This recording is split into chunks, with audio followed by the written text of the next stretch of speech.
the last just 2 weeks when things are getting rough, where my internet, I don't know. My husband said kids are getting home from school. I said, what do you mean? Kids are in school Zooming. I don't know the difference, but I'm frustrated. So I hope this works. And yeah. Well, ditto. All school leader PD was today, and there were some glitches in one of the sessions I was in. So Yeah. We do our best. That's right. Yeah.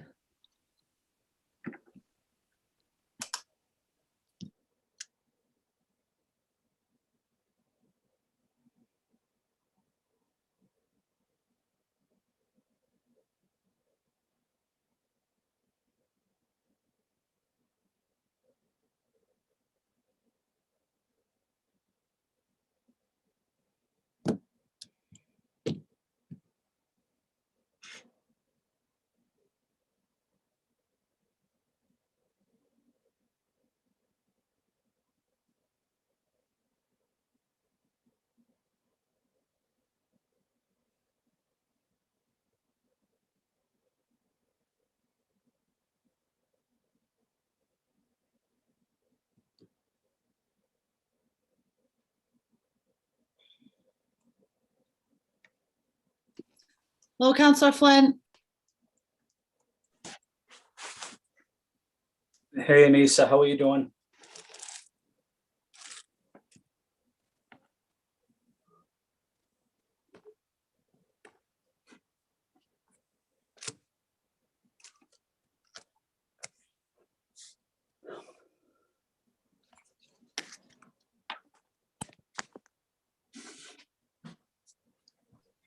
Hey, Flynn, can you hear me? It's Julia. Yeah, I can hear you. Okay, thank you. I'm having internet connection issues. Thank you, Flynn. You're welcome.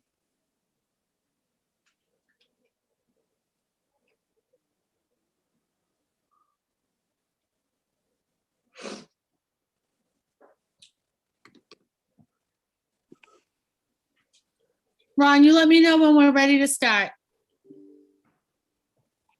Okay, Counselor.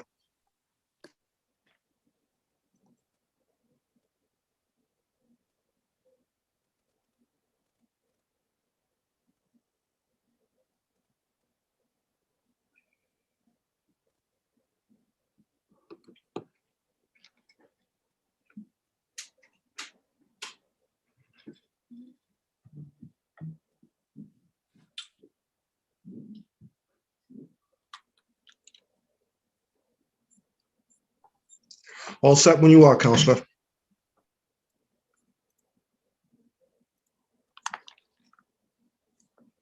right, I'm ready to get going then. Might as well start on time.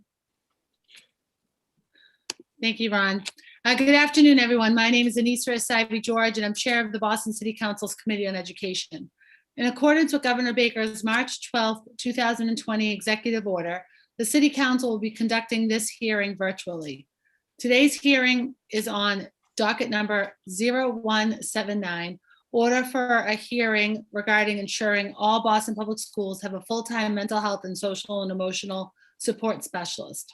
This hearing is being recorded and live streamed on boston.gov/city-council-TV. It will also be rebroadcast at a later date on Xfinity Channel 8, RCN Channel 82, and BIOS Channel 964. We will take public testimony at the end of this hearing. If you wish to testify, please email ron.cobb, C-O-B-B, @boston.gov to sign up. When you are called, please state your name and affiliation or residence and limit your comments to no more than 2 minutes to ensure that all comments can be heard. You may also submit written testimony by emailing ccc.education@boston.gov. Today, I'm joined here with Councilors Flynn and Mejia. I will briefly introduce the panelists before giving my colleagues a chance to give brief opening remarks. Ilyich Tabora is here with us, who's BPS Assistant Superintendent of Student and Community Impact. Ms. Jill Carter, who's the Assistant Superintendent for the Boston Public Schools Office of Health and Wellness. Dr. Yvonne Barrero, Program Director for BPS Behavioral Health Services, Carmen Calderon O'Hara, who is a BPS Director of Social Work, and Blair Dawkins, who is a BPS Financial Analyst. We also are joined by a few others from the Boston Public Schools who are available to answer questions as necessary. I also want to note, just since we've started, that Councillor Arroyo has also joined us. So I'm going to invite my colleagues for a few brief moments of opening statements if you have them. Councillor Flynn.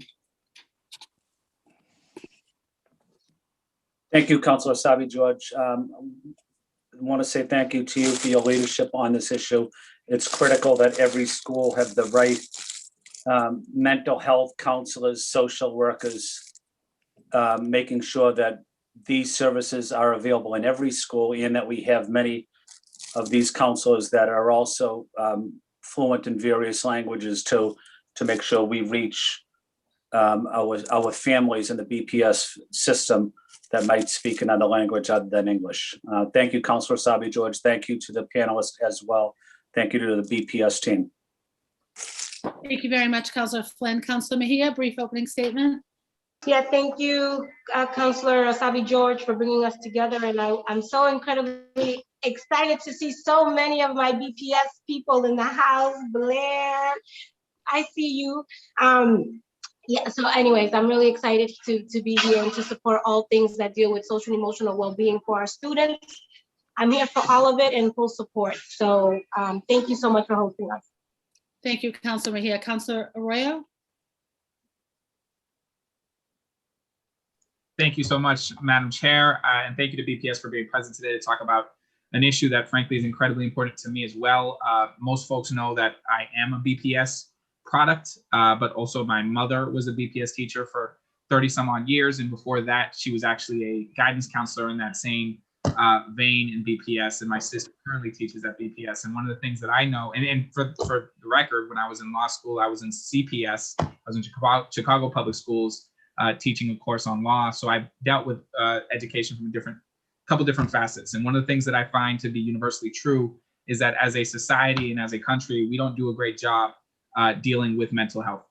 We don't do a good job acknowledging it, but we also don't do a good job treating it and being honest about it. And when it came to education, my own, the ones I experienced through teaching and also through observation when I was in BPS, mental health is sort of an undealt with issue in BPS. And you can't really teach whole children unless you really get that in line and you really address it. And I think the trauma that we were dealing with before that is obviously intergenerational. It's current. It's about what their current situations are that they're living in. But we also have a reality that we need to address where COVID just existed. And so before all of this, we were already not meeting that need to the level that I think we needed to. And now we're talking about more trauma and more need. And so this is an incredibly important hearing. I look forward to asking questions that I hope have answers, but I also thank you all for the work that you're doing to really address this issue.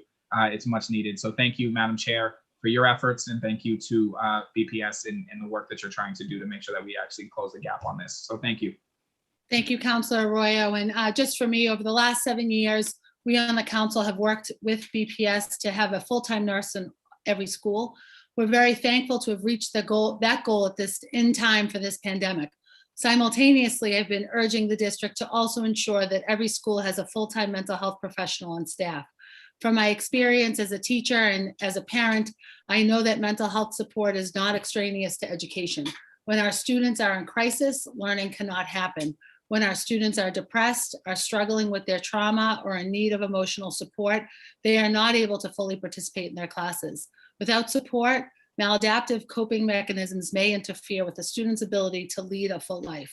This pandemic has been a horrible crisis, and it has shown us much we all rely on.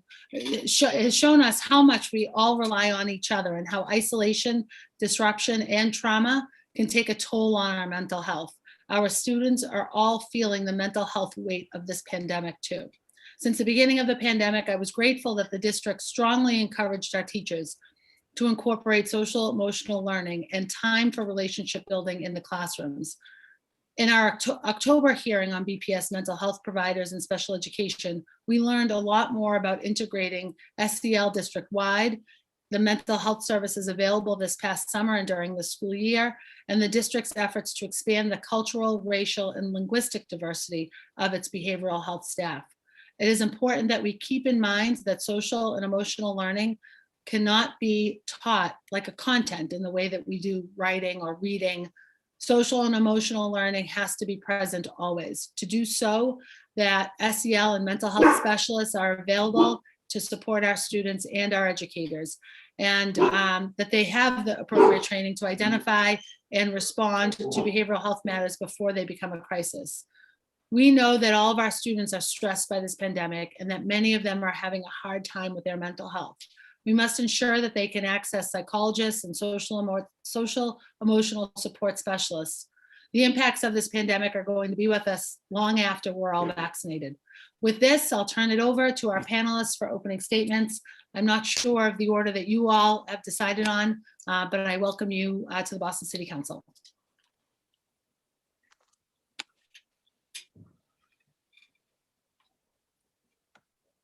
Sorry, thank you. I think I am sharing my screen. Am I doing that? We can see it, yes, thank you. Excellent.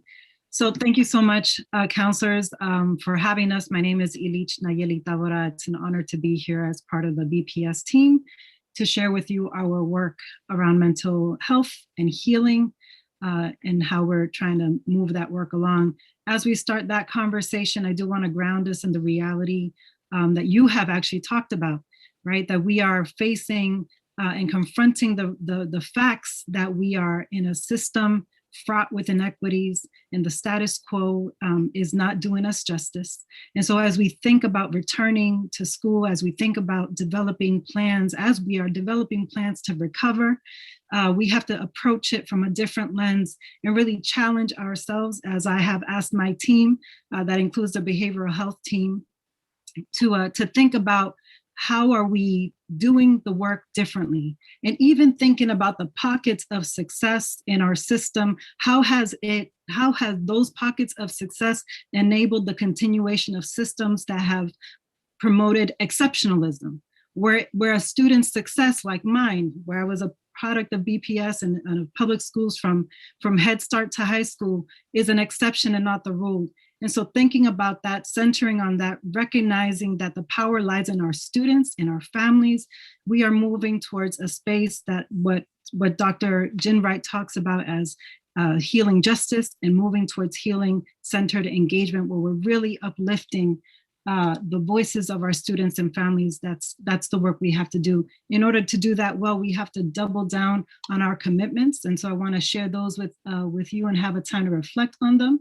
We have to think about eliminating opportunity and achievement gaps. And that's that work of rooting out racism and being critical around how our practices are perpetuating that.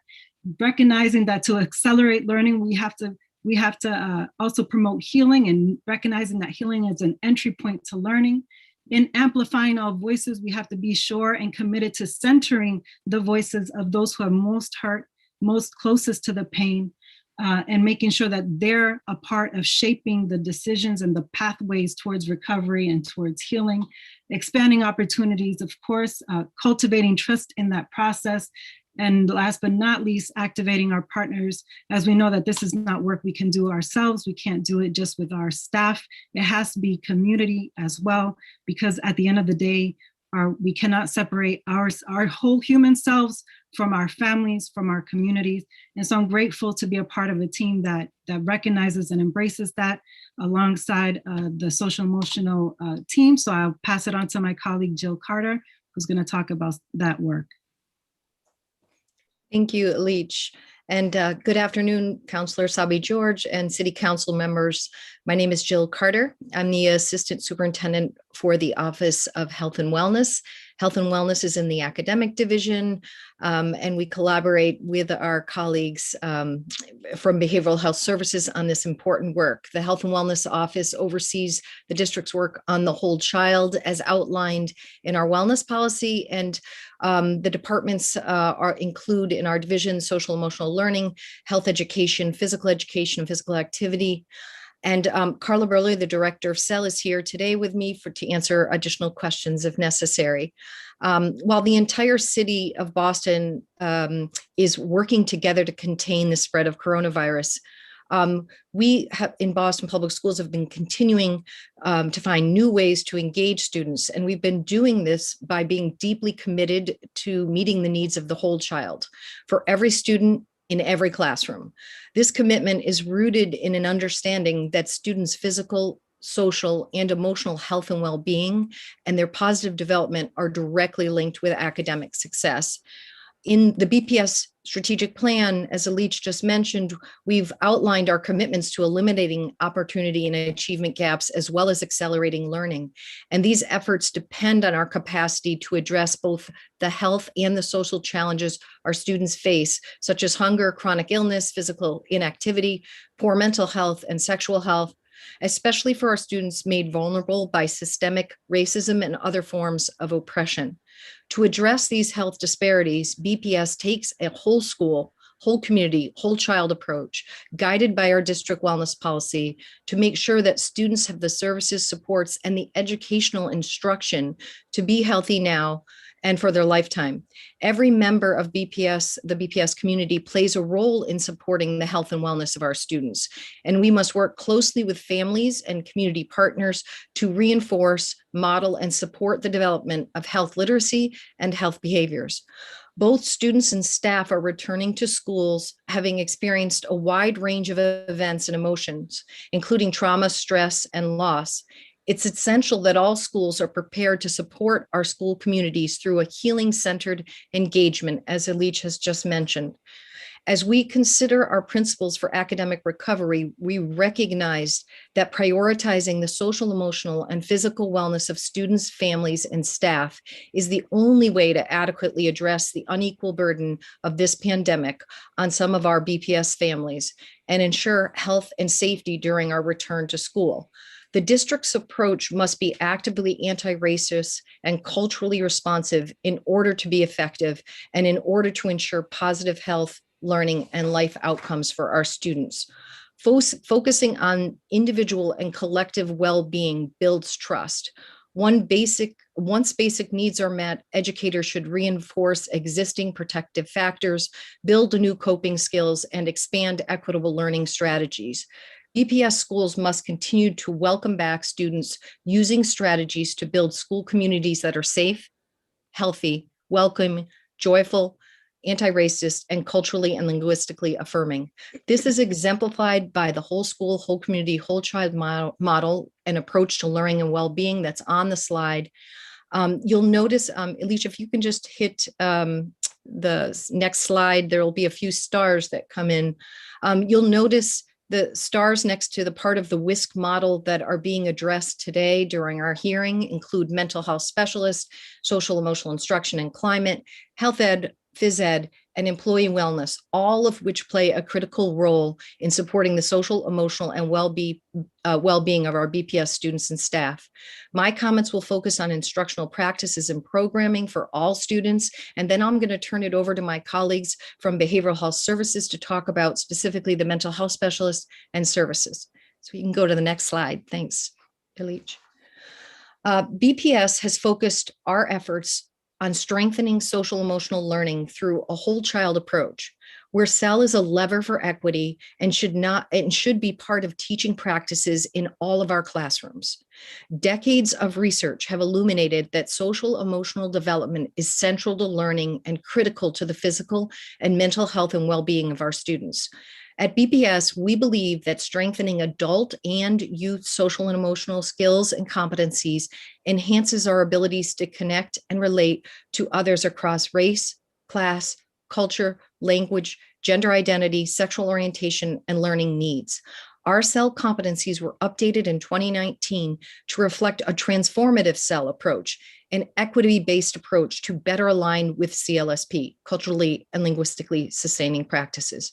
Transformative SEL is a process whereby young people and adults build strong, respectful, and lasting relationships that facilitate co-learning to critically examine root causes of inequity and to develop collaborative solutions that lead to personal, community, and societal well-being.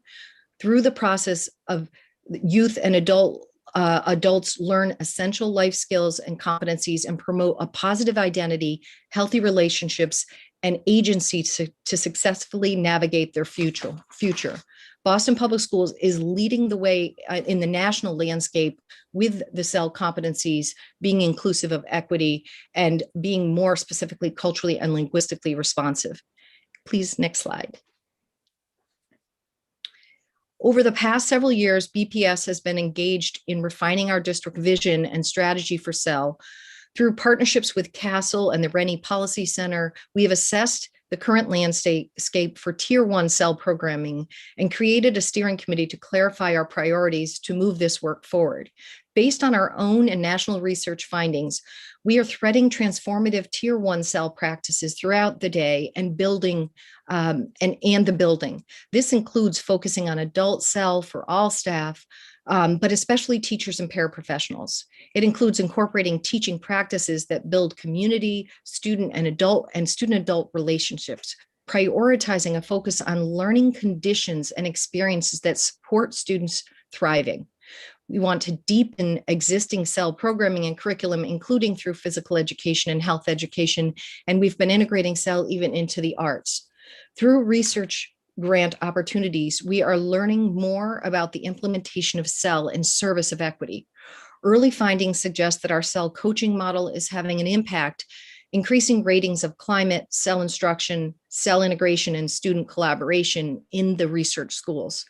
By providing adults with the opportunity to learn about CEL competencies in partnership with colleagues and students, they are better equipped to create a learning environment where social emotional competencies are modeled and embedded into instructional practices. Next slide, please. Thanks. Last spring, almost 100% of BPS school leaders completed a CDC school health profile survey, a survey designed to assess school health policy programs and practices. Survey results indicate that 97% of school leaders agreed or strongly agreed that their school is committed to supporting the student's social emotional learning and development. 79% of school leaders agreed or strongly agreed that all of their staff received adequate training on the BPS CEL standards. 71% reported implementing at least one CEL curriculum partially. 33% of school leaders reported that restorative practices are fully in place, and 45% reported that they are partially in place. How does this compare to the national data? According to CASEL, through a national principal survey on social emotional learning, we found that 38% of schools have developed a plan for teaching CEL, but have reached only partial implementation. So our data is in line or a little bit stronger than the national research. On this slide, you'll see a focus on adult CEL. We know that high quality professional learning and school support are critical to improving social emotional learning. And this summer, we prioritized training school staff on adult CEL.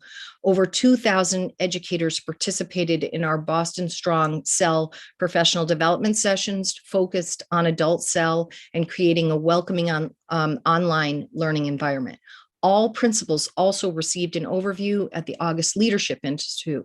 33 transformational schools with over 250 educators and leaders also participated in additional adult CEL professional learning. And in partnership with Rennie and CASEL, we hosted a transformational CEL convening with 150 BPS participants.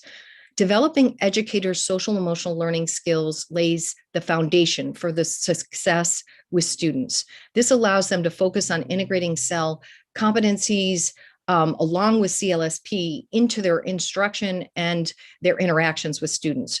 Research indicates that teachers who possess social emotional skills have more positive relationships with their students and peers and are better able to create academically supportive environments that engage students more deeply in learning.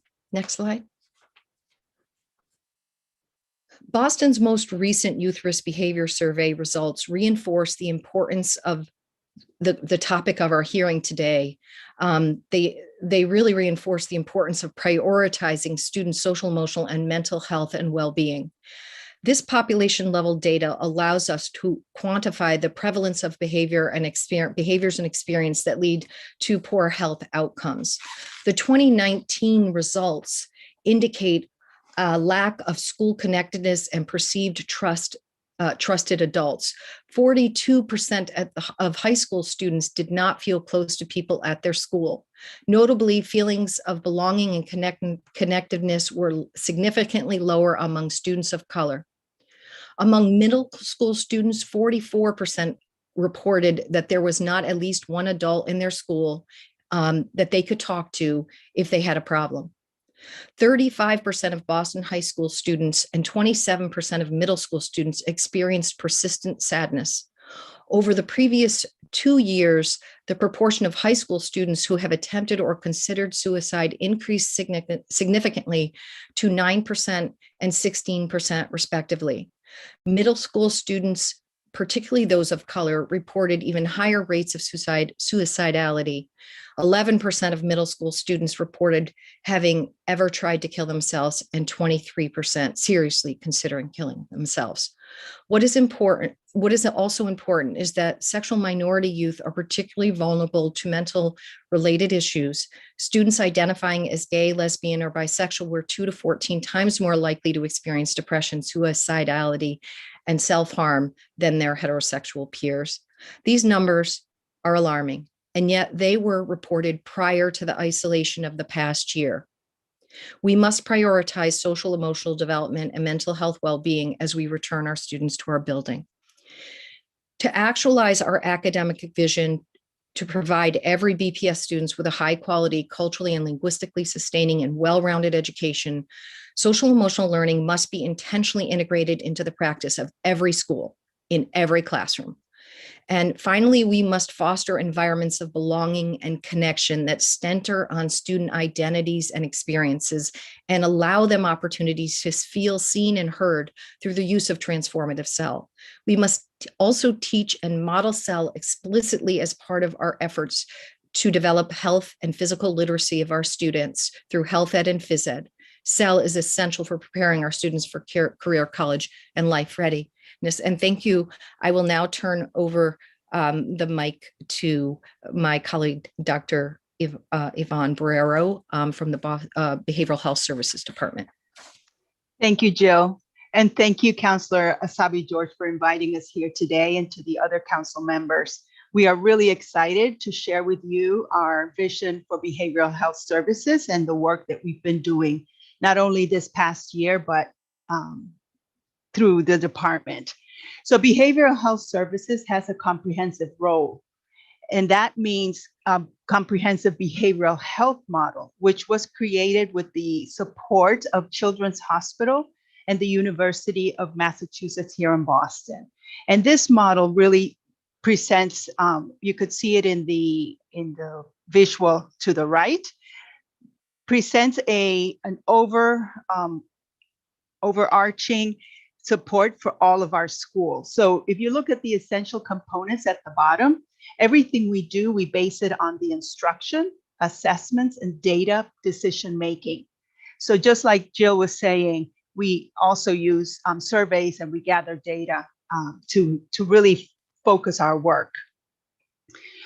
Based on that, then we provide intervention for all of our students. That would be a tier 1. This is the multi-tier systems of support. And this prevention model is given to every student in BPS.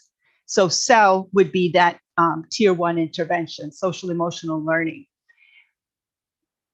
Once the students are seen as having some issues or falling behind in any either academics or social emotional learning, they could be moved into the tier 2, which is a more targeted intervention plan. And this is for a smaller group of students that might be at risk of specific either academic need or social emotional needs.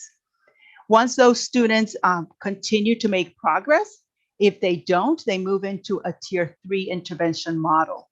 And that is more restrictive, more intense interventions. And this is, of course, done through our psychologists and our social workers, but also other supports in the schools That could be a cell coach, it could be an RJ coach, it could be reading and math coaches as well. Now, after tier 3, if the challenges continue, then we move into the special education referral process. But here at Behavioral Health, our focus is trying to keep everything in the tier models and really providing the supports they need. We also, as you can see in the slide, we do cover the special education services where we do psychologicals and psychoeducational assessments and tier supports that are not part of an IEP, or that are part of IEPs as well, like a 504. Our work also is really grounded with partnerships. So that's at the top of our lighthouse. And these partnerships are critical to our work. We have hospital partnerships like Children's Hospital that I've already mentioned, but we also provide supports with these hospitals on professional development and referrals for services, more intentional services for our families and students. We have partnerships with universities, in Boston being such a university town. We have all sorts of partnerships with interns and practicum students, and Boston is a hub for that continuing education for the university, graduate university students. We have community partnerships with agencies here in the city that provide different kinds of supports. So it could be supports from housing and food assistance to other community partnerships like the Boys and Girls Clubs. And our mental health partnerships are also critical to our work. And this, not only do they come into our schools, but they also serve as referral agencies for us. So students, as I was mentioning in the tier 3 intervention level, if they need more intensive family support or family counseling services provided at home, those we would refer to our mental health partners to do that type of work. So I also wanted to mention that our BPS staff, psychologists and social workers, we provide special education support to early childhood centers throughout the city, out of district placements, students who require more intensive supports, and proportionate share students and families. The proportionate share group of students are students who live in Boston and attend private and parochial schools throughout the city as well. Next slide, please. And as Councillor Arroyo mentioned, we during the COVID times, this has been very challenging for all of us, not only for our students, but also for our staff, as we've had to move from a in-person learning style to a remote learning style and become used to virtual platforms like this Zoom meeting. But our services have never stopped. In behavioral health, we've been providing individual and group counseling throughout the year, even over the summer months. And we continue to provide crisis management during our regular vacations. So Christmas and a February break, we have provided crisis hotline where students can check in if they have any needs. We will also provide that during April vacation. We have continued to do our assessments. We are now in the middle of trying to cover the backlog. Many families opted not to continue with assessments during COVID, but now that schools are reopening, those students are coming back and we are addressing those assessments. We have done home visits virtually and in person, of course, following all the CDC guidelines. One thing we're particularly proud of are the parent webinars we've been able to do to provide families with supports around topics like anxiety, mental health, even setting up their computers and how to access information with technology. These have been language specific, and we have a library of them right now available for buildings who want to continue to use those and offer them to parents. We are also doing coffee house hours for parents. These are after school and can be language specific if the school requires or requests such service. And these are open to families to come and just have conversation with our mental health staff and have question and answer periods, or we might bring in a speaker or present some sort of interventions or supports for families. So those have been really successful. We are having a new round come April. We have continued to do referrals to our community partners, especially those that reopened, because many of them had shut down their services and now they have reopened them. So now we're going back to using our community partners more and more. We've also provided support to our school staff in our different buildings, providing them with trainings, because they're not, students and families are not the only ones having to learn new ways of communicating, right? We have also been using our restorative justice practices to work on school climate and develop communities, because, the online community is hard, right? We like to be together. So having to change that, we've been using our restorative practices to do that. And we continue to offer our work around affinity groups and equity roundtables and supporting our staff and our schools in those two measures, and our work that is committed to end racism and those practices, like Elich was mentioning at the beginning. And this staff really shows our multilingual school student-facing staff that we have here in behavioral health. We have broken it down by languages and race as well. 25 of our current school psychologists are bilingual, or we have a couple that are trilingual. 4 of our district social workers and 30 of our transformation social workers speak another language. And we have it broken down here by race. And we also have our staff here at Behavioral Health. We also have, of the 3 administrators, 2 of us are Latinas, Carmen and myself. And we have one of our secretarial staff is also Latina. So we are very proud of our diversity in our program. And now I'm going to pass it on to Carmen, who will talk a little bit more about staffing. Thank you. Thank you, Yvonne. Thank you, Councilor Salvi George, for hosting us today, and to the other councilors who are here. I am incredibly excited to talk to you today, in particular because March is Social Work Month, and this marks School Social Work Week. As many of you know from yesterday when you graciously gave us a proclamation, so thank you for that.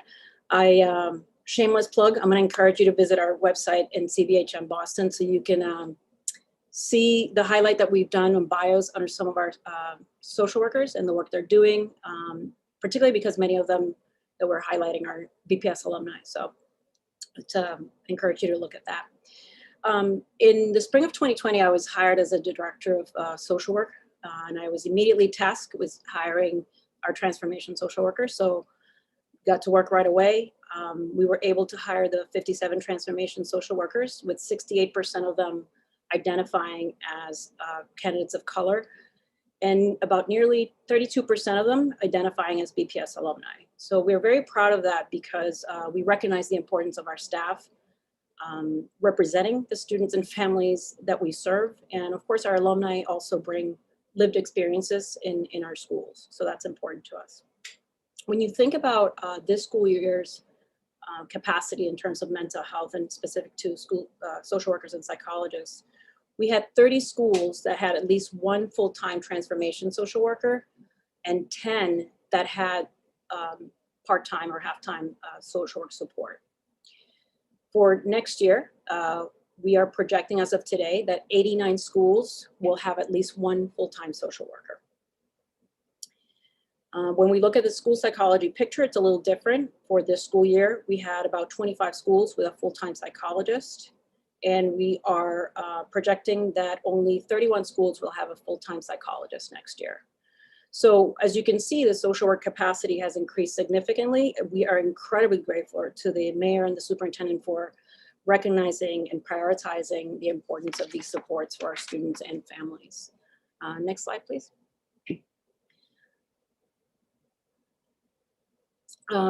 As we grow this department exponentially, we have to be incredibly strategic on how we do that so we can do it successfully in a way that supports our social workers and makes sense. So we will continue to expand or replicate really a recruitment process that we used last time around by conducting targeted outreach. We are ensuring a diverse pool that way. We're reaching out to local schools of social work. We're using social work associations, social media, and really word of mouth of our current social workers. Many of them are very connected to lots of networks, and we're hoping to use them in this process as well. We will replicate again the central vetting process where we screen our candidates centrally, and then schools can pull from that database to ensure that our candidates come with a racial equity lens and a self-awareness about this work.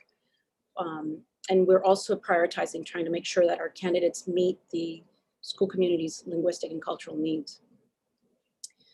Obviously, we have to support our social workers so that they continue to grow. This is an area that I'm particularly proud of as a 25-year veteran of the district as a social worker.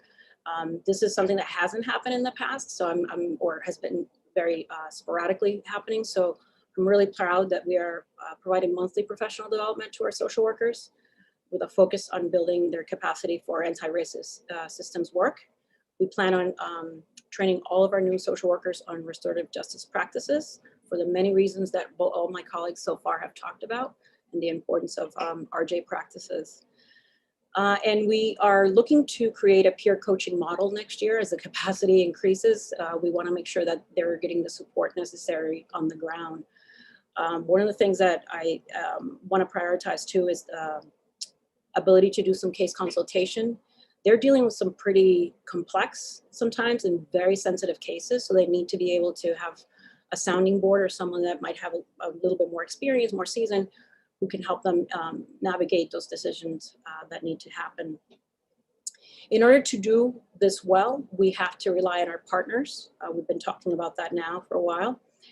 We are working very strongly with our local schools of social work to strengthen our internship program. We have lots of interns providing critical services to our students and families.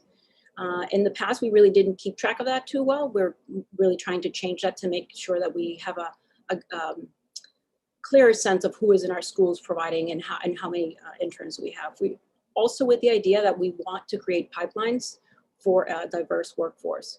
So one of the things we're also working on is to hopefully create a program alongside our recruitment, cultivation, and diversity office to develop a pipeline program for our current staff who might be paraprofessionals or even teachers who are interested in pursuing a social work degree, and being able to give them that opportunity while still working through BPS. And a long-term vision, I can't say that this is going to happen I would say this year, but long-term, we'd like to create a pipeline program too, or an opportunity for our high school students to also have an opportunity to explore the social work profession, because we know lots of interest in that area. And as I just talked about, I mean, so many of our alumni, so many of our new social workers are alumni. So clearly there's, I think, potential for a lot there. In this new investment for the 21-22 school year, school leaders were given the option to submit a waiver and utilize the funds for positions other than social workers. Some of the positions that could request instead of social workers were a psychologist, a CLSP practitioner, a cultural and linguistic sustaining practices practitioner, a hub school coordinator, or a restorative justice practitioner. In order to do that, school leaders had to submit a racial equity protocol tool with input from the school community, and they had to meet with our central office team. As of today, we have approved 15 waivers for one of the positions mentioned above. So I've given you, actually, can you go back to the previous slide just for a second? Thank you. I've given you an overview of the social worker staffing numbers and sort of the infrastructures that we're working on to support them. But what I want to do for a few minutes is just give you a deeper view of what our social workers actually do and our vision of that work. So as you've heard before, we are approaching our work from a healing center engagement point of view. What does this mean is that we recognize that trauma is experienced collectively and individually. And so healing also happens collectively and individually. So we come to this work recognizing that our systems are the ones that are broken, and that they need to be fixed. Our students don't need to be fixed. Our families don't need to be fixed. And that we have to treat them or do our work from an asset-based model and not thinking in a deficit way.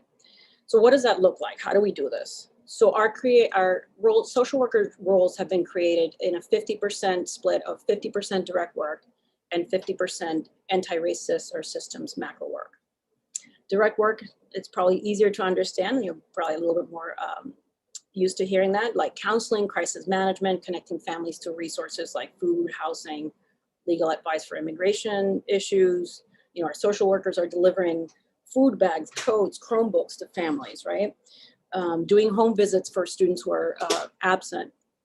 They might be sitting with a student or a parent who's sharing a traumatic experience or students expressing a desire to hurt themselves.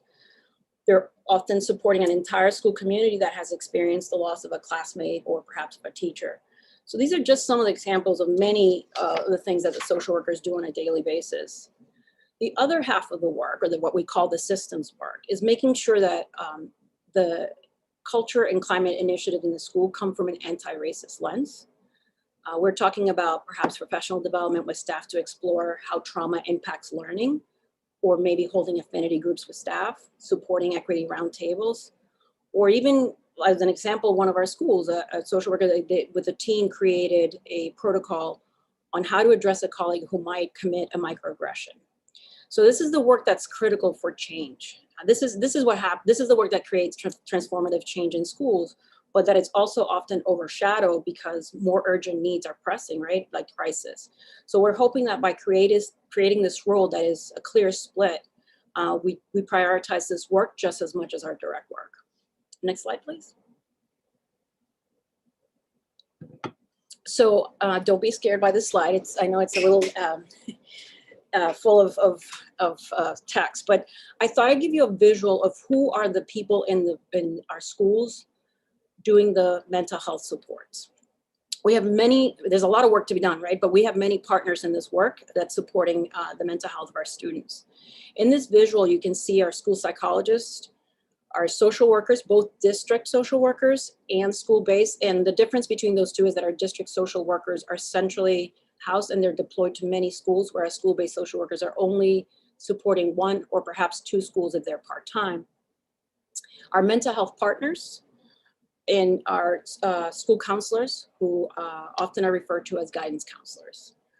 I want to highlight that generally speaking, this is how these roles, when I talk about these roles, this is what generally speaking happens, but there are obviously sometimes exceptions because every school community is unique and different. So our school psychologists typically serve 2 or more schools and serve in a very comprehensive role, as Dr. Borrero already explained. Our mental health partners, as I said, our district social workers are usually deployed to several schools as well. Our mental health partners are community-based organizations that provide services in our schools. Their services vary according to their funding. So some provide very comprehensive services, but the majority of them operate on a fee-for-service basis. And our school counselors serve one school typically and provide critical services across all tiers, as you can see. And they're the only providers that are overseeing the college and career readiness important work that's so critically important to our students. As you can see, our social workers and our school psychologists are working across all tiers, meaning they support all students. Their roles are incredibly comprehensive. And one thing that I want to highlight too is that you'll notice that they are the only ones in this visual that are providing the most intensive services under special education, because they are the BPS staff that hold the license, they're licensed mental health providers.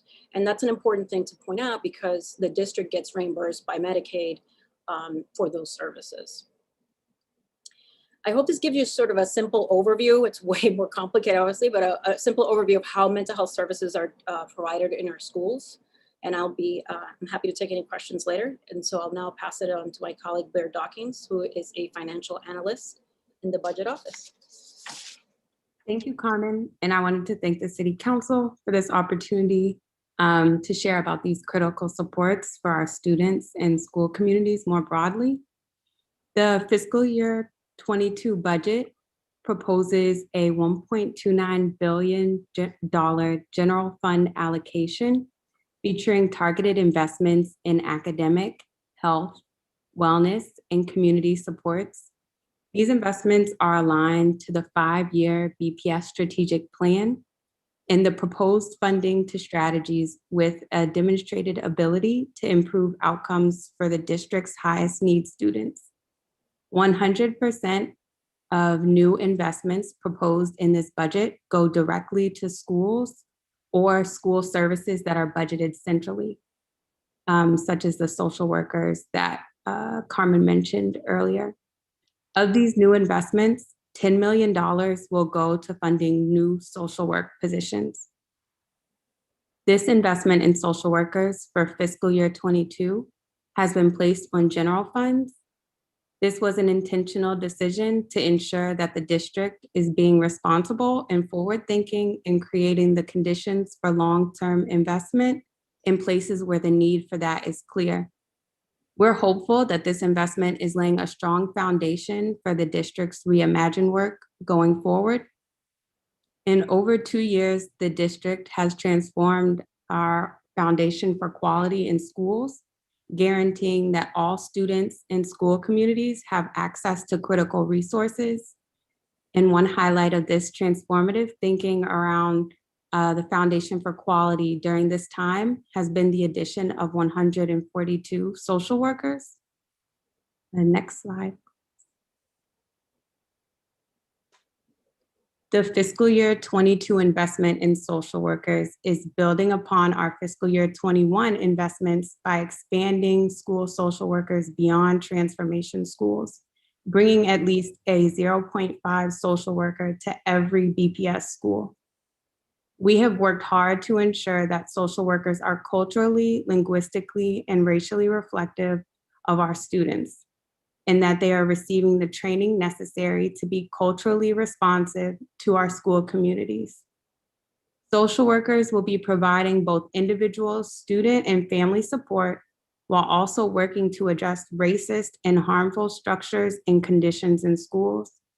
District social workers will be contributing to the design and implementation of school-wide culturally and linguistically sustaining practices using an intersectional anti-racist lens.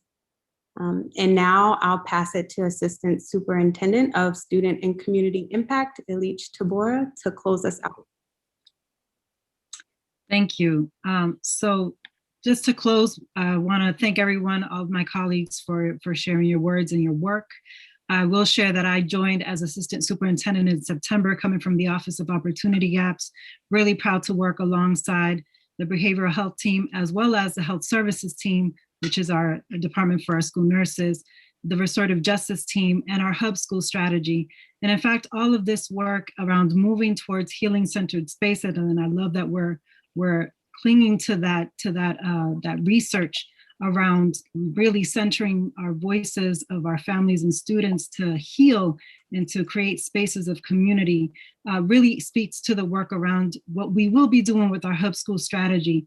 And so taking a step back and thinking about how do we do this as not just a team of mental health clinicians, but as a whole team, BPS, as a community, as a city. And so we welcome your partnership and thank you for it in this work. Thank you very much, everyone. Thank you for the very thorough presentation for sure. Just so colleagues know that we will be sending this PowerPoint. If it isn't in your mailboxes already, it will be shortly. I'd also like to note that we've been joined by Councilors Braden and Wu, and Councilor Campbell sent a letter noting her absence today, and she will, I'm certain, watch today's video and review the PowerPoint, the slide deck. I will ask also my colleagues to limit their questions to 5 minutes, and we'll certainly do a number of rounds as necessary. This is really, really great. So I'm going to just start with a couple of quick questions. I hope they'll be quick, and I certainly won't use that first 5 minutes myself. What was most glaring to me and worrisome to me is the the data around the student reports and sort of the persistent sadness, the suicide contemplation, and the suicide rate.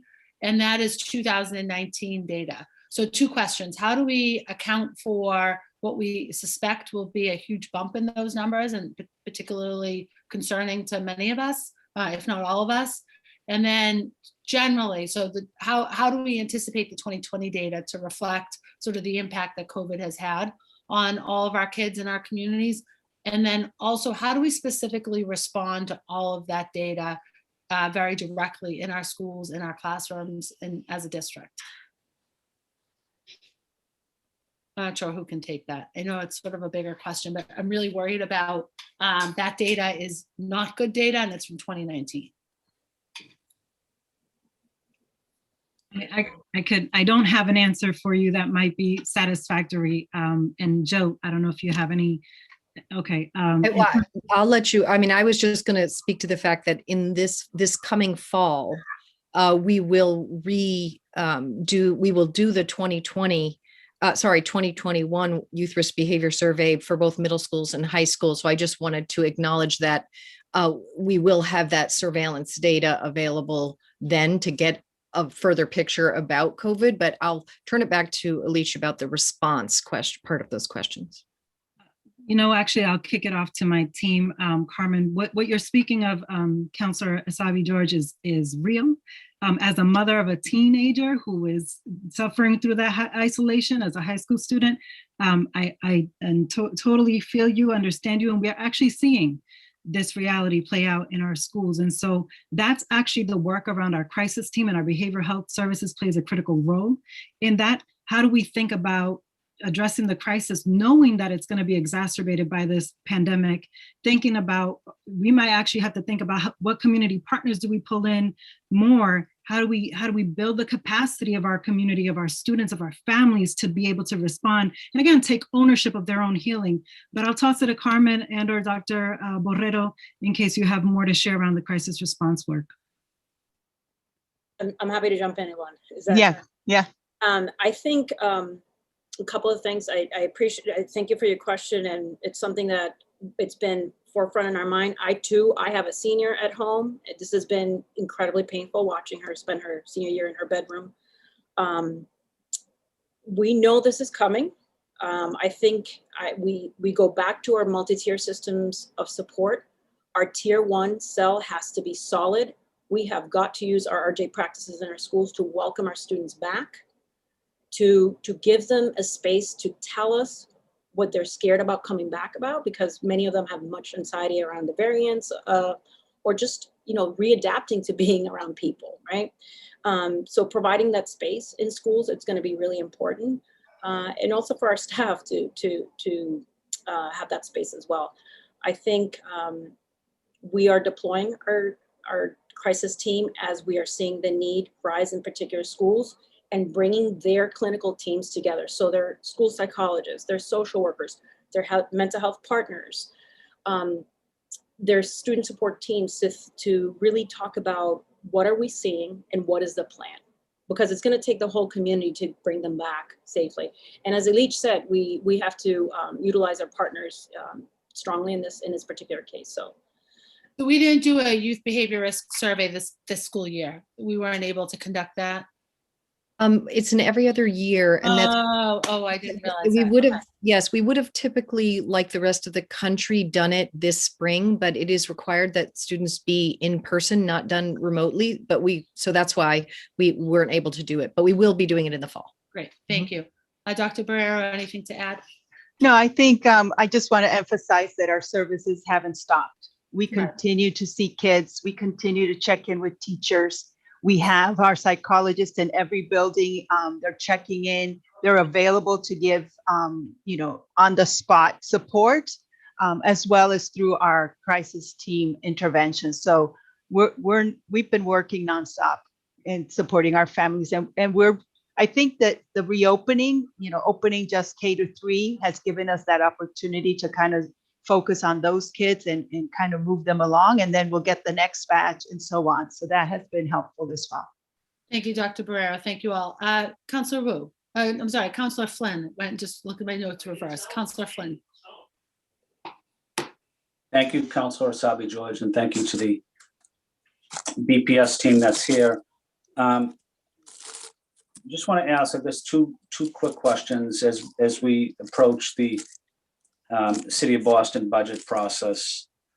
Are you advocating for enough funding in the budget so that we guarantee to have the right and necessary number of professionals in each school, mental health counselors, social workers, those that are able to speak other languages as well,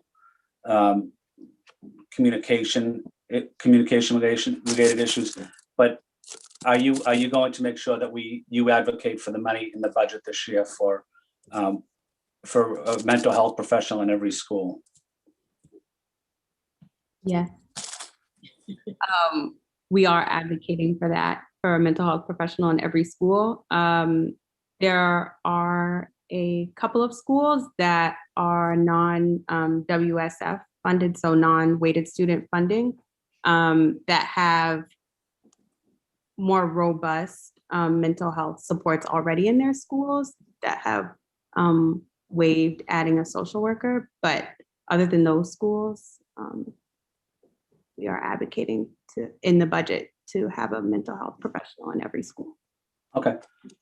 My second question is, this pandemic has been a very difficult year, obviously, for our students, but also for Asian students. Many people around the country, unfortunately, have, Asian community has been bullied and intimidated. Are you factoring these issues in as we go back to school, that many Asian students might need extra or specific counseling related to this pandemic, as if they're being blamed for the pandemic? And I know that there are many instances of anti-Asian racism, discrimination, bullying right here in the city and throughout the country. So I just wanted to get your thoughts on that.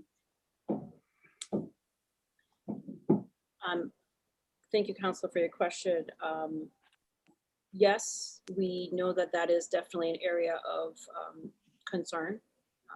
Bullying is always an area of concern for all of us. And so our school psychologists and our social workers are ready to support students who are perhaps experiencing that, and also ready to do some education of the community if that's happening as they return to the schools. So.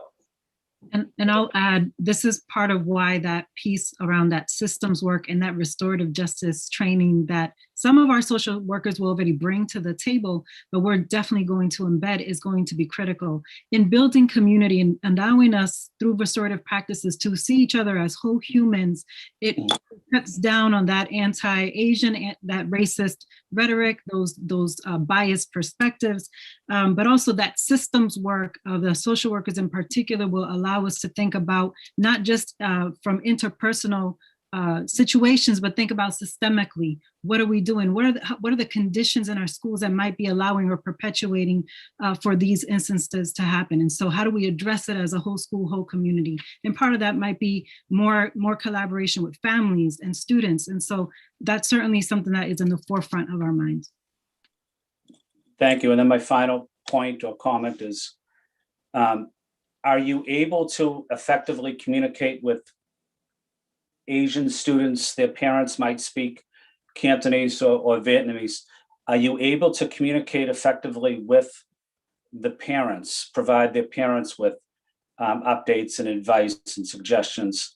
Are these mental health professionals fluent in Cantonese that you want to hire? Well, right now we have 2 Cantonese speakers and 1 Mandarin speaker psychologist, and they are placed in the schools where the larger population of Asian students are at. So we also provide language-specific training for families, and these psychologists support that work. We've also used interpreters if there's more than one event. So we use interpreters that we've worked with before, and make sure that the language is what the families need. So yes, we are working on that. Well, we have 2 Cantonese speakers in the BPS system. That doesn't, for mental health counseling, is that accurate? We have three Chinese speakers, 2 Cantonese and 1 Mandarin. That doesn't seem, I mean, with all due respect, it doesn't seem like it's enough to me. We have a large Cantonese community in Boston, and 2 mental health professionals. I don't know. I don't think that's enough. I think we have to be more aggressive about that and acknowledge that we have an issue here, and that we need to hire some more Cantonese speaking mental health professionals. I don't think 2 is enough. I'm sorry, Doc. No, I was just going to say, I agree with you. Unfortunately, some of our training schools, for many reasons, right, don't really attract a lot of minorities. Because we have the same thing, for example, Vietnamese. It's extremely difficult for us to find a Vietnamese speaking psychologist. We used to have one, and she's retired about 10 years ago. So it's not for the lack of trying. We are more than happy to hire more Cantonese or Mandarin speakers, but they're just not out there as readily as we would like them to be. Sorry. Do you think maybe we do some recruiting drives and efforts at some of these great colleges, people in the graduate program of social work, and maybe there's some Cantonese speaking young students there that would love to come to BPS and contribute, making a positive impact. Thank you, Councilor Asabi George. And I just want to say thank you to the BPS team as well. Thank you very much, Councilor Flynn. And as I've over the last few years brought together a number of mental health professionals, the pipeline to culturally competent and multilingual and diversity challenges is a persistent problem among all of our graduate programs and our training programs in this space. Councilor Arroyo, you're next. Councilor Mejia had to step away. Thank you, Madam Chair.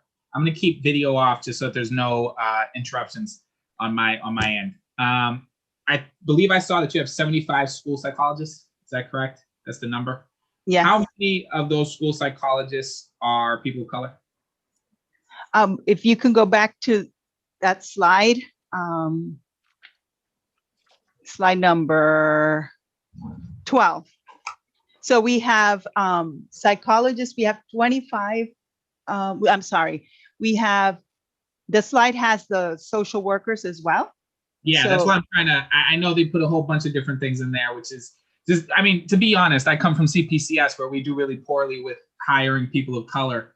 It's Community Public Counsel Services, and so they would throw administrative staff and all kinds of other people in there to fix the numbers. I just want to know specifically on school psychologists, how many school psychologists are actually people of color? Yes, so of those Spanish speakers, 32 includes this transformation social workers, but 12 of them are Latinos. Okay. And 1 is from Spain. So we counted her as white. Haitian Creole, we have 4 psychologists that are Haitian Creole speakers. Yep. And they're all Black. We have 1 social worker that's Cape Verdean speaker. School psychologist. Yeah, but she I just wanted to say that she is our crisis intervention liaison, and she helps us a lot with the Cape Verdean families. Okay. We have 2 Portuguese speaking psychologists. 1 is Black and 1 is white. In that, I think I covered all of those. The others, Arabic and Russian and German, they're all. So it looks like maybe 20 something of them? Yes. Okay, so it's like 30-ish%? Yep. Okay. So I'm somebody who actually is very open about the fact that I see a therapist, and I recognize that when we're talking about our school population, one of the things that I know for a fact is that when people of color are looking for school therapy or a guidance counselor or a therapist or a psychologist, and as adults even, it's the perspectives of people of color who are best able to usually connect with other people of color because they understand that intergenerational trauma and they understand the lens and the perspectives of their lives. And so I guess my question is this, how has the comprehensive behavioral health model been able to decrease disproportionality in special education? And if it hasn't, why hasn't that? And what are we doing to ensure that it's doing that? Because generally, these kinds of interventions, if we don't do them, the students hurt most by this are Black and Latino boys. So what are we doing, and how is CBHM doing what is CBHM doing to decrease that? So yes, CBHM is addressing that disproportionality. And one of the ways we do it is that the psychologist is part of the school climate, right? School community. So psychologists will, and some of these are bilinguals, right? Will participate in school student support teams. There's a voice there. They also participate in after-school activities with families. And some of those webinars I mentioned about family coffee house and things like that, those are all done by our people of multiple languages. So we are putting in front of families and children, people who represent them. CBHM also has a training for the staff during the summer. Of course, last summer we weren't able to do that. So every school that comes on board for CBHM goes through this process where we talk about culturally sustaining practices and racial equity. So our white staff is trained, but our staff of color holds a very important role in this training. They're the people who come to the different activities in the building. They also consult with teachers and with principals, school leaders. So there's an active role of our bilingual staff in everything that CBHM does. We are also through CBHM doing a lot of training on racial equity. So that's also part of what we do in general. But yes. So this is a question, and I appreciate all of the points you hit, but as a question, are we seeing a decrease in the disproportionality of Black and Latino boys in terms of these classifications that they're getting, where we know that it's documentedly that we're essentially assigning them more IPs, we're saying they have more behavioral health problems, we're doing all of those things at a disproportionate rate. Are we seeing any kind of impact yet on that? Well, that's hard to answer because this particular year has been challenging for us to gather certain data, right? So we would have to go to previous years. We do gather information on how CBHM establishes school climate. That data we do have. Of course, I don't have it with me right now, but we'd be more than happy to share that with you. The CBHM annual report has that data. So I could make sure that I guess the question is, you brought up training and all these different things. Who actually is in charge of supervising the school psychologists and social workers? I'm one of them, and Andrea Amador is the other. She's the executive director for behavioral health. So is it just the two of you essentially? Are you the top of the team? And yes, and then Carmen supervises the district-wide and the transformation social workers. And so how many coaches or supervisors are in the schools to ensure that they're actually doing essentially what you're saying that we're asking them to do? How many actual coaches or supervisors do we have in the schools supervising the folks in the field? Go ahead, Carmen. Yeah. Counselor, you are asking an excellent question about capacity. And I'm so grateful for your question because this is an area we know we need help. You're absolutely right. As we increase these mental health supports, we have to increase our ability to support the people on the ground. If you remember in my presentation, I talked about that peer coaching model. That's not established as of right now. This is that is what we want to do for next year for our social workers. But right now, that capacity is not there for the school psychologists. So another shameless plug today, I have no shame. That is an area that we need a lot of help. And actually, it goes back to the original question. I think it was Counselor Flynn who asked, Do we have the enough support? This is an area where we need support to be able to truly coach and give feedback to our psychologists and social workers on the ground around this work. One of the things that we're doing around the anti-racist systems work, counselor, is looking at the trends of referrals for student support teams. If a student is referred, and we're looking at students are, again, trends that either Black or brown boys are referred at larger numbers than others. What does that mean? Let's dig deep into that data. But social workers and psychologists are not going to walk into a school knowing that necessarily without the proper training and without the proper support. So the capacity for that, we're getting there, but if you want to help us, we will welcome you. Madam Chair, I know I'm short on time, so if I can second round, so actually well over time, but we will certainly do a special round. I also want to make a note, we will be having a very specific hearing on sub-separate special education classrooms. And, we certainly see the very uneven representation of Black and brown boys in particular in those classrooms. And I think that this conversation certainly can continue in round 2, but know that we'll also pick that up in a very specific way in that hearing. I also want to note that we've been joined by Councillor Bach, and I'd like to invite Councillor Braden to ask questions. Welcome, Councillor Braden. Thank you, Madam Chair. Thank you so much for all the folks from BPS for a really incredible presentation. I really appreciate all the effort that went into producing such really good information and for your day-to-day service to our children. I had a question specifically about deaf and hard of hearing children. I noticed you had one social worker, or is it a counselor that is AS American Sign Language? And I know that from our local Horace Mann school here in Alston, that we have a very diverse student body from many different language groups in their family home, but they are primarily and the parents don't necessarily have great proficiency in American Sign Language. So I was just wondering, how do you tag team those situations with someone who a translator or someone who can communicate with the family while the professional is counseling the student, or does that raise some difficult situations? Perhaps I just had more of a how you manage that question. The Horace Mann School kind of hires their own team.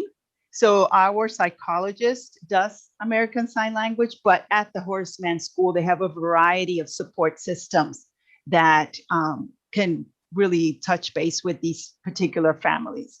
Especially like there's the amount of students at the Horace Mann, the majority of them are of Hispanic descent. So they do have a lot of staff that speak Spanish, and then they could communicate with that family population better. But they are kind of an individual. They're a special. Yeah. Very good. And it just happens to be in my neighborhood, so that was my question. And then also, I share Councillor Sabi George's concern about the number of students who have, reported suicidal ideations, and that was pre-COVID. So I think your request for additional staffing at this point, as these students return to in-person learning, and we try and deal with the trauma of this past year, I think it's really important that we critically address this issue and hope to try and repair the damage as far as possible. Just in terms of the logistics of that, what is your turnaround time for hiring additional staff?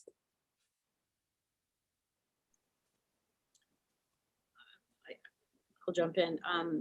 The hiring process takes a while, particularly as we're talking about large numbers of social workers. I can speak to the social work process. It's probably, they will not be in the buildings until September. So that makes it equally urgent that we support your request and appropriate funds to support this work, I would imagine. In terms of in terms of a cohort of candidates for this work, do you feel that you have an adequate cohort of potential candidates in the Boston area that would meet this demand? That's the work. There's a lot of work ahead to get this cohort, counselor. We have to do some pretty aggressive recruiting. We're working with the Human Capital Office and particularly their diversity office, and they know that they do some efforts nationally as well.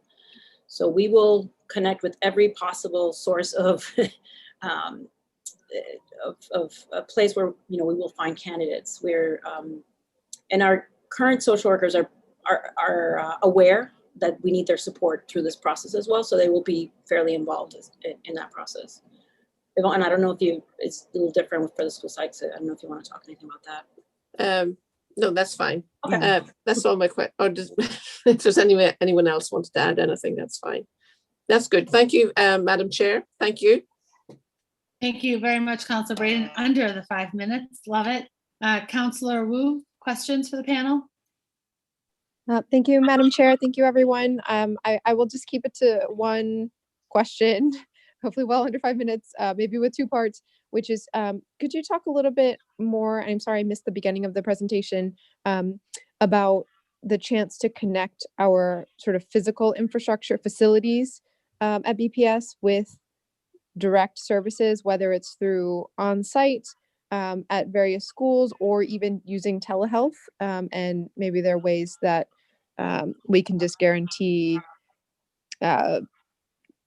deeper connections and availability, for example, with some of the language and cultural competency issues that we've already raised. Counselor, are you referring to supporting the students in the building, like physically? Yeah, I guess I'm thinking, it seems that there's been a move away from having, for example, community health centers or other clinicians on site at schools, and of course we want to support the continued expansion of BPS staff as well to provide cell supports. But in terms of these kinds of on-site partnerships, or even I was just thinking about whether that could be built out more now as there's urgency in the pandemic and recovery, and what perhaps the use of telehealth might be able to do. I mean, our services, BPS staff providing these services have not stopped providing them. We did use telehealth. We continue to use telehealth when appropriate. Our staff is going back into the buildings as their students are, as those schools are opening. But in terms of partners, we have not, I'm not clear. That's a question that I don't know if Elish, you know the answer to this question, but I don't believe that partners have been allowed to return to the buildings yet. Mental health partners. I don't want to give you the wrong information, so perhaps. Yeah, I'm not clear on mental health partners. I know we're working on strengthening our partnership with Boston Public Health Commission around the community school-based health centers, particularly trying to connect our health services department and our nurses with the team over in family, children, adolescent health. I think it's the Bureau. So we're doing work on that. I'm not sure that I have great answers for you, Councilor Wu, but if you would like to say a little bit more, I think we'll do a little bit more digging to make sure we're getting at what you're asking for. Yeah, and I would just chime in maybe that currently the Boston Public Health Commission school-based health centers are able to provide telehealth for BPS students. That was something that was rolled out sometime during this school year. I can't be exact sure when, but that's just the BPHC school-based health centers. So. Thank you. Yeah, it'd be great to follow up a little bit on the partnerships at a later date. Thank you. Thank you very much, Councilor Wu. And I do think that's a valuable question around the role of partners and their access to the buildings and their access to our students. Counselor Bach, welcome. Oh, where'd you go? Oh, there you are. Thank you. Thank you so much, Madam Chair. I have arrived late, and so I will try. I'm going to just ask one question because don't want to ask you all to be redundant. I would like to thank you for the presentation, which I've had a chance to review, and I think this is such important work, and we really do need to keep ramping it up. We've seen in the pandemic just how much, if we don't create strong supports for our students, how impossible it is to learn. And pushing for school psychologists and social workers is something that for me goes all the way back to working in Counselor Asabi George's office. So there's a kind of double appropriateness to being here today. I just wanted to ask about whether we've thought, as we think about really ramping up, and frankly, ramping up the number of these folks as much as like the council would like us to do, and thinking about what's been proposed before school committee and the school budget, have we contemplated at all, like, I'm just thinking about like a structure like BTR or anything, so it's Boston Teacher Residency, like a kind of a structure that could support, I just feel like even when we get these folks in every school, we're going to have relatively few of them. And so you're in a situation where you're playing like this critical social, emotional support infrastructure role, but you yourself are kind of alone. Or maybe it's just you and one other person in that school building doing that kind of work. And I just think about how do you support people in getting best practices in that work? And obviously that's like the role of your office, but I just wonder whether you've thought about, like, in the way we have mentor teachers and that kind of model in BTR, the more that we have these kind of professionals as a core part of our school environments, like how to structure professional development and mentoring and support for them in the way that's going to make it the most sustainable model. Because we don't just, I mean, right now you're trying to recruit aggressively in a very competitive market, and to Counselor Arroyo's point, right, especially when we're trying to recruit the kind of folks who have the cultural competency to work with all of our students. It's one thing to try to get those people in the door. It's another thing to keep them and have them feel like BPS is a supportive environment in which to be a social worker or a school psychologist and sort of improve and nurture your practice. So I'm curious about kind of systems level stuff that we might be looking at on that front. Counselor, thank you for your question. In the presentation, I talked about us wanting to develop a peer coaching model. Not really having the capacity for this school year, but hoping to build that capacity for next year. I think your points are incredibly you're completely on point, particularly when we're dealing with our psychologists and our social workers, because they're dealing with some complex issues and cases, and making those decisions by themselves is really scary at times and emotionally draining too at other times. So yes, we're definitely hoping to build that capacity of peer coaching, strengthen our professional development program, and at the same time, we're also working on our pipeline programs with the local schools of social work. So if you refer back to our presentation, I forget the slide number, but it kind of highlights it. I have some bullet points in there that talks a little bit about that.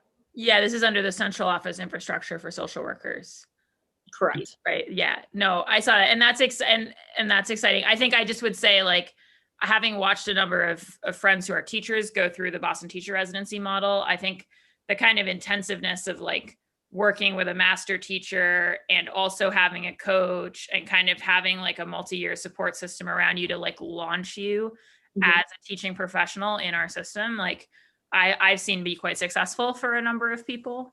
And obviously BTR was also something that we set up with the goal of having a kind of diverse pipeline into the Boston Public Schools, right? And keeping teachers for a while. So I just think as we're ramping this up, to me, peer coaching is good, but peer coaching, that's just like something that I do, once every 2 months with somebody, or it's like there's a difference in, right, the sort of like quality of mentoring and support. It can be really apples and oranges depending on what you set up. So I just wanted to flag, I think it's easier for us as we think about really growing this capacity to sort of set up those sustainable supports now than to not set them up and 10 years from now be like, why do we have a revolving door of social workers and school psychologists who are not like able to learn and grow and support our students in place, right? Like, so that's all. That was what I wanted to flag. But again, Thank you for your indulgence. Sorry to show up so late, and I'm grateful to the maker for the hearing. Thank you, Councilor Bach. I would just note, and I've started the timer for my questions for this next round, that oftentimes a lot of that revolving door in my experience, both as a teacher and as a parent and as a chair of this committee and through this work, many of the revolving door challenges occur because of the partnership. So we as a district, when we hire the provider, there's a lot more stability in my mind and through my experience and longevity. But when we hire through partnerships, there isn't that same, it isn't a lack of commitment from the provider. It's often because of the compensation, because of the benefits package. And when hired through the city and through the school district, it's just a much more, there's a different relationship and there's a different expectation for this is your career and this is where you'll be. I think that's probably accurate. Yeah.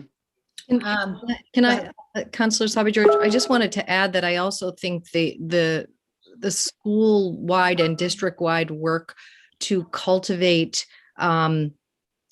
trust and a work environment across the entire team, that idea of it takes a whole team, and building the social emotional competencies and relationships across social workers, teachers, and all the people in the building. I think that also is so important in keeping staff within BPS. And I think that's where we see transformative sell as being something that you really have to do throughout the whole organization.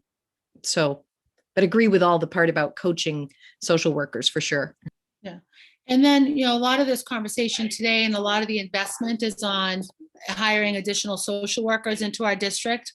And then maybe this may also be related to Councilor Arroyo's question earlier, maybe loosely related anyway. How do we determine or decide what the professionals are that we are hiring and advocating for and bringing in? Social workers, school psychologists, social and emotional specialists, school counselors, a more traditional, I suppose, guidance counselor. How do we determine what the specialty is, what the skill set is that we want to bring into our school communities? And how do we create maybe more flexibility or diversity around those licensed or certified professionals? And how do we maybe allow school communities to make some of the decisions based on their school community, what type of professional or certain skill set they may want in their school? So thank you, Counselor, for that question. That's specifically why we designed the waiver process, in recognition that healing and mental health doesn't just come by one model, or in this case, a Western model of mental health. And as a consumer myself, I know the impact it's had on me, on my daughter, but it's not enough, right? In some cases. And so it also has a lot to do with the relationship. So we want it to be responsive to school communities.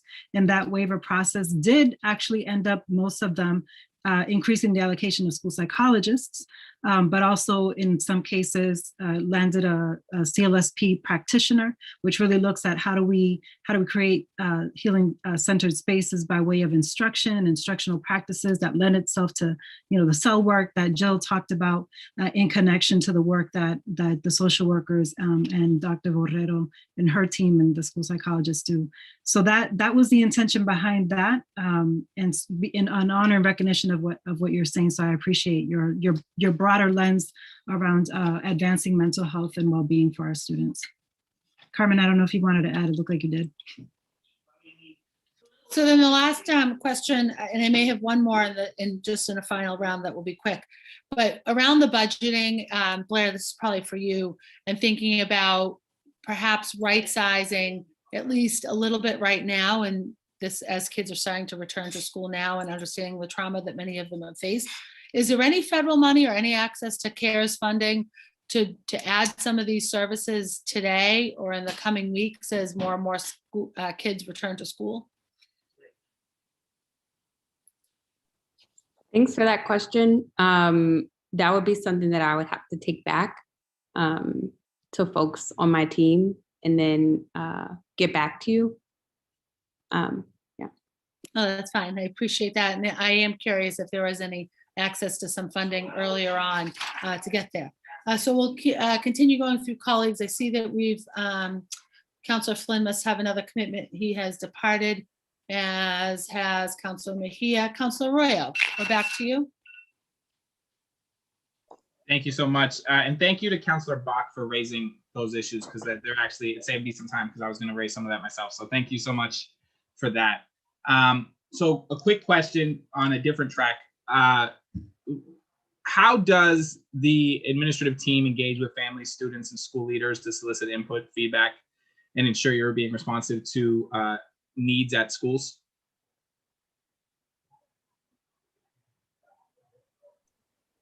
Counselor, can you repeat? I kind of didn't hear part of your question. Do you mind repeating it? Sure, no problem. How do you all engage with families, students, and school leaders to solicit input, feedback, and ensure they are being responsive to their needs? I can start that. Part of what we do when we are a student is referred to the school psychologist is we have conversations with families. So that direct connection, you know, talk to me about what is going on with your student, tell me what you need.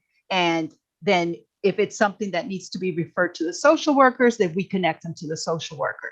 But it's that direct communication, one. And two, some of our schools have a parent liaison who then serves as that connecting agent between the families and us in behavioral health to then support the families. Hope that, Carmen, I don't know if you wanted to add something.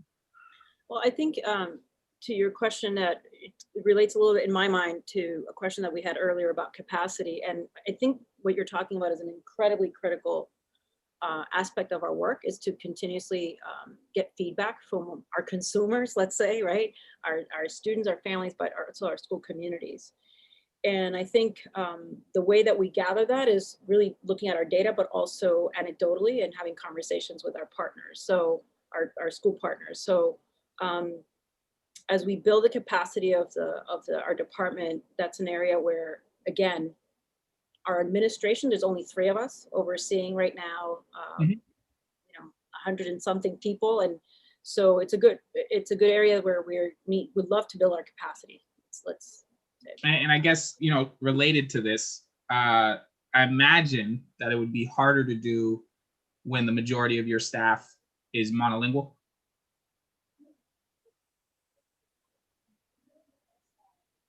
All of the things you just brought up, talking to families, having interactions with families, are we talking about bringing in interpreters and things like that? And we're talking to families who only speak one language about sensitive behavioral health issues and things of that nature?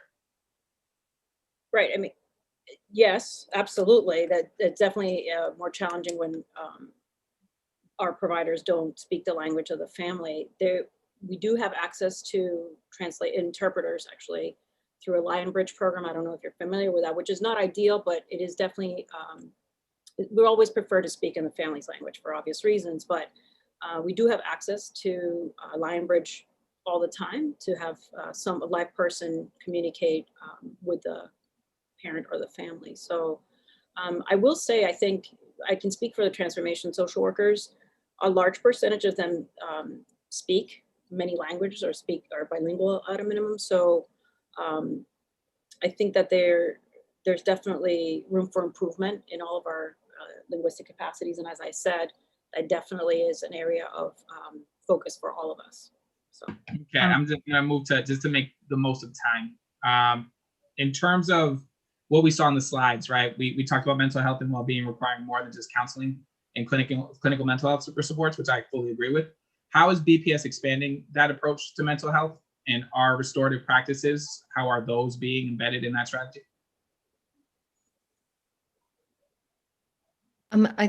So in terms of the idea that all teachers really need to see themselves as part of that community that is really caring about the social emotional well-being of students, that is a firm expectation with training.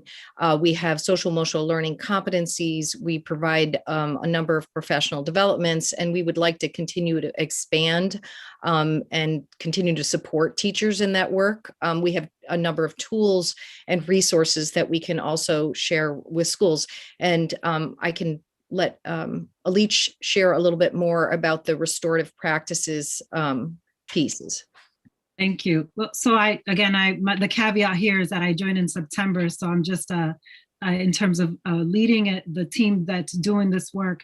But I will, Councilor Arroyo, to respond to your previous question just very briefly, I personally have a commitment to meet with our transformation school leaders to ask for their feedback on how the work around our transformation social workers, as I know Carmen has been doing that with the social workers directly.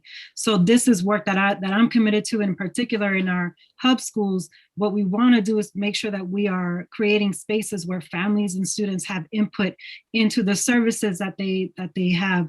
And so restorative practices certainly is something we want to strategically embed and hopefully grow. If we're doing pitches, I'm going to pitch that one there.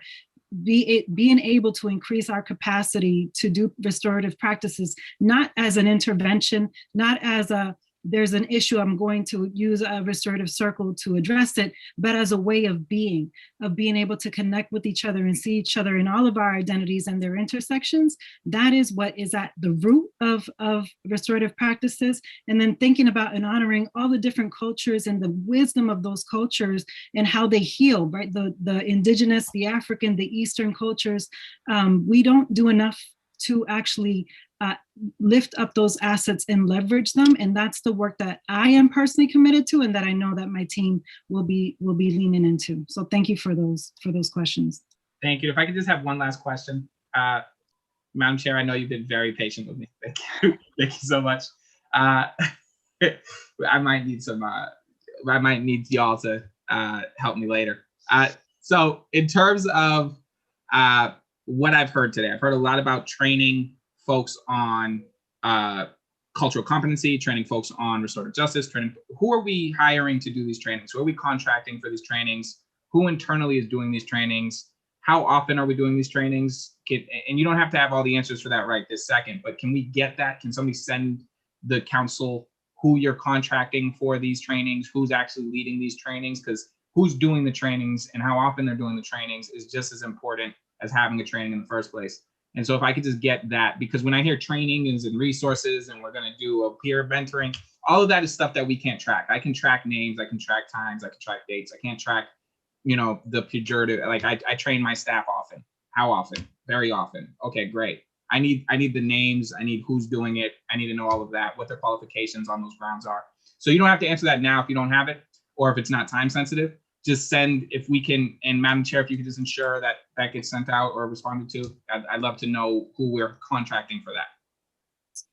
We definitely can get you the data on what we've been doing. And I would just say that from the social emotional learning side, that's being done by the director of social emotional learning, the Boston Public Schools director of SAL, Carla Burley, and her team. On the RJ side, Alich can share on that, but we definitely can gather data and get back to you when, how, and how much. Thank you so much. Thank you to all of you, by the way. Thank you. This has been very informative. So thank you to all of you. Thank you, Councilor Arroyo. Councilor Bach?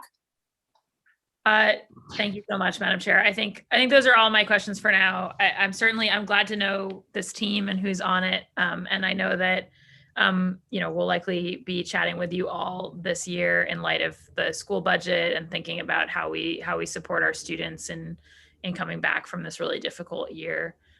So I look forward to those further conversations, but for today, no further questions. Thank you, Madam Chair. Thank you very much, Councilor Bach. And Mr. Cobb, if we know that we have public testimony, would you please let me know? It appears we may not have any, but I do have a couple of wrap-up questions for myself. We know that we won't have a full-time equivalent provider of any sort in a number of our schools. What is the plan and the response to those school communities for the new school year? Counselor, every school has a school psychologist and a district social worker assigned to them. That's standard procedure. In some schools, the school psychologists are there full time. In some, they're only there one day a week. So obviously we will have less schools that don't have at least one person, given this huge social work investment, but there will always be a school psychologist assigned. Obviously, we would love to have them at an increased capacity at those schools. And again, the district social workers will still be assigned to some, to some schools. Great. Certainly the work and the title of this hearing was to work to ensure that we had a full-time provider in each one of our schools. So that certainly is my commitment and will continue to be the work that I advocate for. I imagine that none of you would disagree with that, but recognize that there's certain things that need to happen to make sure that that happens. So I'll continue to work on that. And then from the presentation, and I certainly understand the tiered approach to the work and providing services to our kids. I do worry, though, that it's sort of a fail-up approach, and where we know that our, sorry, my lovely puppy is right next to me here, and getting the cookies I was trying to snag for myself. We have this fail-up approach, and I think that it's safe to assume that many of our kids will be at an advanced degree of trauma, and certainly what they've experienced this last year will greatly impact them. What is the directive to providers and to school communities to be hypervigilant and aware, and additionally aware about what many of our kids might have been facing over this last year, and how they may be presenting when they come to back into our school communities? You want me to take that? Well, Take this one. sure, I'll jump in. What is the directive to our school staff, educators, you're saying?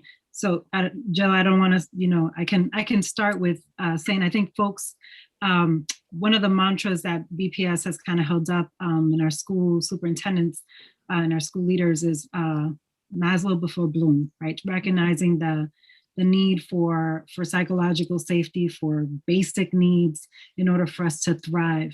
That's not, and the danger there is for that not to be used as an excuse for kids not to learn and to not thrive and to not create the conditions for that, but it is to recognize that, again, healing is an entry point to learning. It's the way in which we can all learn together and thrive together. So that's certainly front and center. And I think teachers, have recognized that even for themselves, that they are, everyone needs a little bit of grace and a little bit of more vigilance around how are these pandemics manifesting in the way in which we bring our and present on a day-to-day with our young people. Jill, did you want to say a little bit more?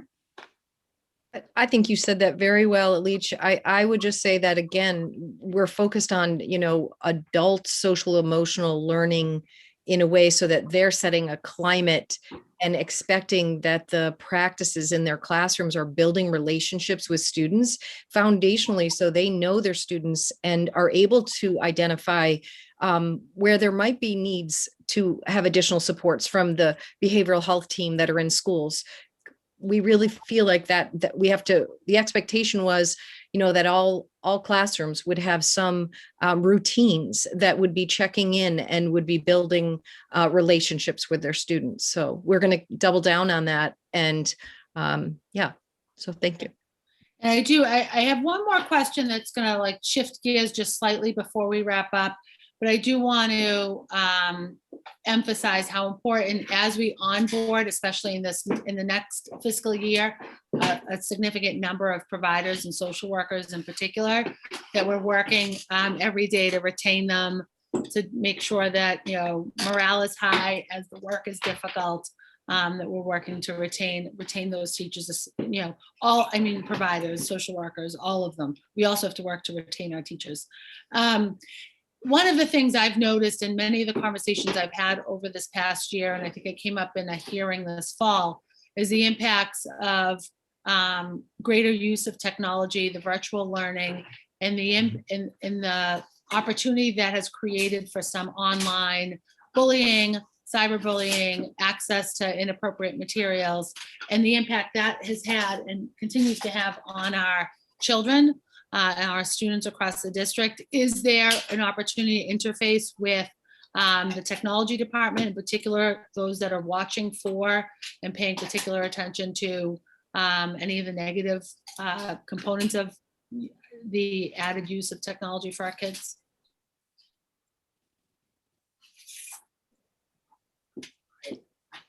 Anyone? I don't have an answer. Yeah. It's a great question. I mean, I think there's been first, your question is, are we working with the technology department in any way to kind of monitor whether there's more of that, the bullying? We know that there is more. Yeah. Yeah. And so students that are exposed to it directly and indirectly are facing, I think, added trauma. Certainly whether they're victims, victimizers, or observers, that is, has a certain impact on young people. I wonder what particular attention we're paying to that as children and young people and families need supports around that. So first, I would say, yeah, there's been a lot of attention to that. Our equity office had a student campaign to raise the issues for all students, that this was something, what the expectations were, and it was student developed campaign around anti-cyberbullying and bullying in general, but especially cyber. And we've also been focusing on that as a topic of health education. And then we also have supports around there where students are identified as either being a victim or a victimizer of it through Succeed Boston. So there has been, and we've been doing a lot of trainings for school staff. I'm sorry to bring the trainings again, but trainings around school staff about this issue and how to prevent that and how to work with students on that. So it really is a tiered, what are we telling all students through campaigns and health education? What are we doing at a tier 2 level when students are either needing to talk through that? And then if students are identified either as victims or victimizers, how do we bring support and repair those things? And we do have strategies at those three tiers. You're on mute, Counselor. Almost made it. I'm very grateful for your presentation today, your thoroughness in your presentation today. And, I know that this is, as much as our children have been challenged over this last year, and those that work with and for all of you have been, hyper vigilant through this work. I know it from my colleagues. I know it from my sister, who's a school counselor, and hear it from our parents and hear it actually from our kids too. So grateful for I just want to, through you, grateful for the service of all of our social workers, school psychologists, school counselors, pupil, all of the titles, all of the professionals, all of the providers, just grateful for their service. Ron, I don't believe we have any public testimony. So I think that we will wrap up today's hearing. And again, appreciate all of you. Know that we will talk more about this both online, offline, and through the budget process, which is coming up soon. Thank you, everyone. This is the end of today's hearing. Thank you, Councilor. Thank you all. Thank you, everyone. Bye. Bye.